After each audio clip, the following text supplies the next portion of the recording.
Hello everyone, welcome back to my YouTube channel. उम्मीद करती हूँ कि आप सब ठीक होंगे। मेरा जो आज का नावल है तारिन कपूर, जिसकी राइटर है उस्मा मुजाहिद। चलिए चलते हैं नावल की तरफ। आने वाले वक्तों में पुप्पो का कुटा कुटा सा अंदाज उसे ज़हनी तौर पे मुंतशिर रखता था, मगर कुछ भी ऐसा अनोखा नहीं था जो खटकता। अक्सर वो फैज़ान से इस राज की वजह जानना चाहता था, पर लबों पे पड़े कफल खुल ही नहीं पाए। जब यूनिवर्सिटी में हुए वाक़ये ने इसकी ज़ात की धज्जियाँ उड़ा दी। How are you man? सुबह इसकी आंख वजदान अंकल की कॉल से खुली थी। फाइन शाइन बिग बी, बारी ने अपने बारी लहजे में काबू पाते हुए कहा, जो कई रातों की अजियत का शाखसाना था। शर्म करो, मैं तो तुम्हें अपना दामाद बनाने के चक्करों में हूँ और तुमने रिश्ते बिगाड़ रखे हैं। वजदान का शरारती अंदाज बेसाख्ता उसे दिल खिलाने पे मजबूर कर गया था। खैर हमारे राइजिंग सन, आपको एक अहम खबर देनी थी। आज हम माँ बदौलत आपकी यूनिवर्सिटी में आ रहे हैं। वजदान ने इस फ्रेश न्यूज़ सुनाई। अगर वो दिमागी तौर पे हाजिर होता तो यकीनन फैजी के दोस्त के मिलने पे खुश होता, लेकिन इसने नोटिस ही नहीं किया था। वजदान अंकल, बारी ने इनकी बात के कतई नजर कहा था। यस माई सन, उन्होंने मुस्कुराते हुए पूछा। ज़रमीना शाह कौन थी? बारी का सवाल वजदान को चौंका गया। यह हकीकत तो बारी से छुपाई गई थी, फिर कैसे? बारी, कुछ हुआ है क्या?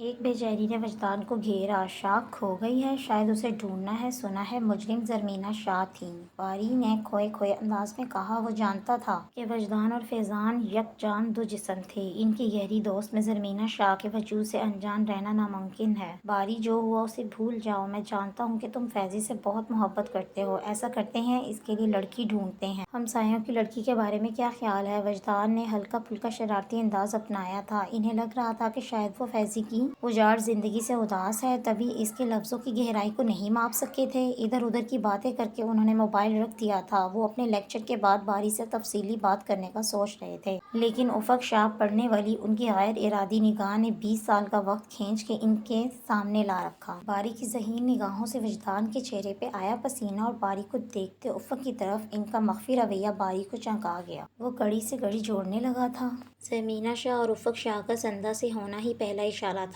नामों से मुशाबत और फिर वजदान का कनी कतराना बारी के शक को यकीन में बदलने लगा था, और फिर इसके शक को यकीन की सिंध फैज़ान की डायरी में लगी तस्वीर ने बख्श दी। वो उफक शाह थी जो फैज़ान के पहलू में टिकी थी, लेकिन नहीं, 20 साल पहले की तस्वीर में शायद उफक शाह का वजूद ही इस दुनिया में ना था। वो ज़रमीना शाह थी, उफक शाह की फुप्पो और इसके बाबा सकलैन शाह की बहन। हद दर्जा मुशाबत, यकीनन एक ही खून का इम्तजाज था। बारी की ज़ात का गरूर इस वक्त चकनाचूर हो गया जब खत में छुपे इसकी माँ के बुज़दिल रवैये ने इसे मज़ीद तोड़ा, और फिर बारी ने कहानी का रुख मोड़ दिया। कई बार इसके वजदान ने ख्वाब बन के उसे रोकना चाहा था, आगाही के दर खोलने चाहे, उसे इंतकाम की राह से भटकाना चाहा, मगर वो इब्ने आदम जो जन्नत से ही अपनी एक नाफरमानी और गलती से निकाला गया, हर तरफ से कान आंखें बंद किए इसने अपनी बिखरी ज़ात का बदला उफक शाह से लिया। घर में बजती शहनाइयों की आवाज़ किसी मातमी नोहे की मादिद महसूस हो रही थी। जब मुलाजमा की ज़ुबानी उसे हवेली के मेहमान के कत्ल की खबर मिली, कितनी देर वो कुछ बोलने की सकत खुद में नहीं पा सकी। घर में सकलैन शाह की बीवी की आमद घुटन ज़दा कफ्स में एक खुशगवार झोंका थी।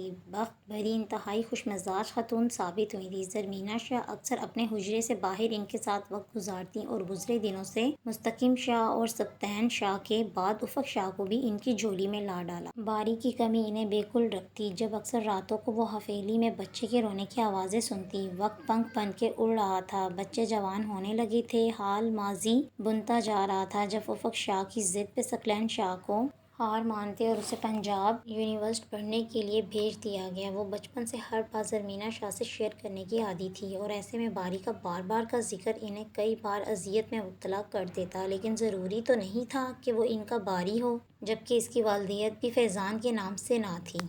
उफक की बगावत इनका दिल लर्जा जाती, लेकिन वक्त बदलने की उम्मीद इन्हें चुप करवा जाती। जब उफक ने इन्हें एक दिन अजीब बात बताई, वो परेशान कर दिया। मीना फुप्पो, प्रोफेसर वजदान, एलिया, अनीता सब हमेशा बारी में गलत सलत बोलते। आखिर क्यों? इसकी भला मेरे से क्या दुश्मनी? वो वाकई मुझसे मोहब्बत करता है? उफक ने मुंह बनाते कहा। वजदान कौन? ज़रमीना के दिमाग में कई दिनों की याद लौटी थी। वजदान कुरैशी, एक बार बताया था ना कि बारी का मेरी वजह से इन प्रोफेसर से झगड़ा हो गया था। तब तो मुझे मालूम ही नहीं था कि वो इन प्रोफेसर से जेलस है, लेकिन न जाने वो क्यों हर बार मेरी राह में आ खड़े होते हैं। बारी आग है, लो भला اگر وہ آگ ہے تو افق بھی ٹھنڈا پانی اسے بجھا دے گی۔ افق نے ہنستے ہوئے بتایا تھا۔ زرمینہ شاہ کے دماغ میں جگڑ چلنے لگے تھے اور پھر افق کا بنا سوچے سمجھے ہر روایت کے خلاف جانے کی بازی اسے ہی توڑ گئی تھی۔ جب وہ لٹے پٹے مسافر کی طرح اس کے سامنے بیٹھی پوچھ رہی تھی تو باری کون ہے مینا پھپھو، اس کی زرمینہ شاہ سے کیا دشمنی ہے؟ محبت میں ایسا مرکز بن جاؤ کہ جہاں کشش ثقل تم کہلاؤ، پھر سیارہ عشق چاہے لاکھ ستارے گھومیں، اس نے رکنا آ کر میری مرکزی سیارے پر ہی۔ اس کا ہر آخری چکر تمہارے گرد ہی ہوگا، اس کا مرکز تم ہی ہوگے، باقی مدار توازن کے لیے رہ جائیں گے اور جن کے گرد چکر لگانا فطرت ہوگی، ضرورت نہیں۔ کلب میں ناچتے گاتے لڑکوں اور نیم برہنہ لباس پہنے لڑکیوں کو دیکھتے اسے متلی ہونے لگی تھی، لیکن اسے سکون کے لیے کوئی اور جائے بنا بھی نہیں ملی تھی۔ ایک ہفتے سے وہ گھر چھوڑے در بدر بھٹک رہا تھا۔ سر کچھ لیں گے آپ؟ کلب کے ویٹر نے باری کے سامنے خالی گلاس رکھتے پوچھا۔ باری کے سر ہلانے پہ اس نے وائن بھرتے اسے پکڑائی۔ ہائے ہینڈسم! سیاہ چمکتی نائٹی ڈریس میں ملبوس ایک لڑکی اس کے سامنے آ ٹھہری تھی۔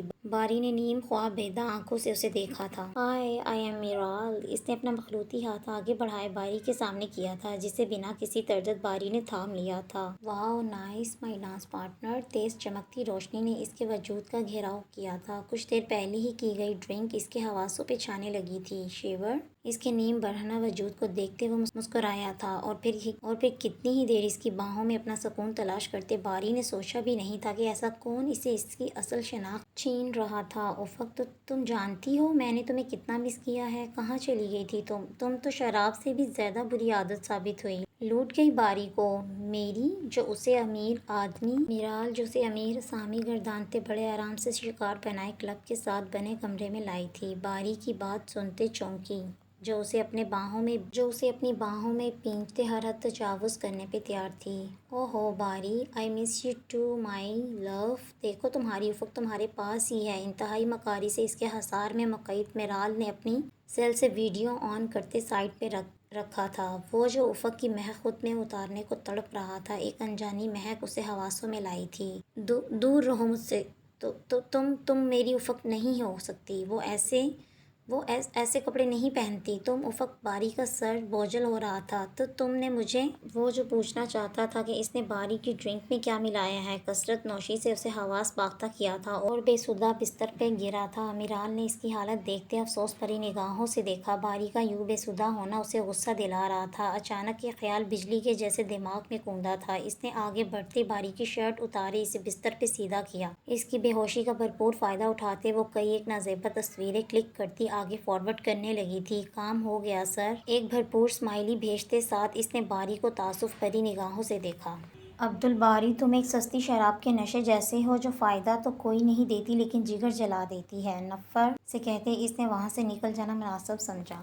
افق نے سیل اٹھایا جہاں دھڑا دھڑ موصول ہونے والے پیغامات نے اسے چونکایا۔ واٹس ایپ کھولے، اس نے آنے والے میسیجز کو دیکھا۔ بے ساختہ اپنے قریب رکھے صوفے کو پکڑا تھا۔ انجانے نمبر سے مختلف انداز میں لی گئی باری کی برہنہ تصاویر تھیں۔ اسے ایک دم کائی آئی تھی۔ کتنے برے ہو تم باری، اور میں افق شاہ خود ایک گندگی کے لوتھڑے سے نصب و نابود کرتی رہی۔ اس کی آنکھوں سے درد کی شدت سے آنسو روا تھے جب بخت بھری بیٹی کے پاس آئے۔ کیا ہوا افق؟ انہوں نے اسے تھامے اپنے سامنے کیا۔ نزا کا عالم ہے، وحشت ہو رہی ہے مجھے یہاں سے، مجھے ان سب سے بہت دور جانا ہے ماں۔ وہ روتے ہوئے ان کے سینے سے لگی تھی۔ آپ کی افق زندگی کے نشان ڈھونڈتے راستہ بھٹک گئی ہے ماں۔ وہ ہچکیوں سے رو رہی تھی۔ بخت بھری ایک سیدھی سادی خاتون تھی، انہیں اس کی باتیں سمجھ نہیں آ رہی تھیں۔ تو جو بڑبڑا رہی تھی، بیٹی دوستوں کے لیے اداس ہو رہی ہو تو شہر چلی جاؤ، انہوں نے سیدھے دل سے اسے مشورہ دیا تھا۔ ہاں جانا تو ہے ماں، کچھ قرض واپس کرنے ہیں۔ اداسی اس کے لہجے میں گھلی تھی۔ اگلے دن وہ مینا کو بتائے بغیر شہر آ گئی تھی۔ شہر کی زندگی ویسی ہی تھی، خوش و خرم، ہر کوئی اپنی زندگی میں خوش۔ افق کو احساس کمتری ہوتا تھا بے فکرے نوجوان لڑکیوں کو دیکھتے ہوئے۔ اس کا دل چاہ رہا تھا کہ وہ ان ہنستے مسکراتے چہروں کی ہنسی نوچ لے، لیکن وہ اس بات سے آگاہ ہی نہیں تھی کہ لوگ اتنا زندگی کو جی نہیں رہے تھے جتنا کہ ناٹک کر رہے تھے۔ ہر شخص اپنے اندر ایک کہانی لیے اس دنیا کا حصہ بنا ہوا تھا۔ تمہیں پتہ ہے افق، انیسے اور باری کے درمیان کافی سیریس میٹر چل رہا ہے۔ سنا ہے باری نے اس سے شادی سے انکار کر دیا ہے۔ ایلیا نے اسے بتاتے سامنے اشارہ کیا جہاں باری دوستوں میں گھیرا کسی بات پہ کہکے لگا رہا تھا۔ ناول تارے عنکبوت، جس کی رائٹر عظمیٰ مجاہد، کی نیکسٹ ایپیسوڈ میں جلدی اپلوڈ کروں گی۔ تب تک کے لیے اللہ حافظ، اپنا خیال رکھیے گا۔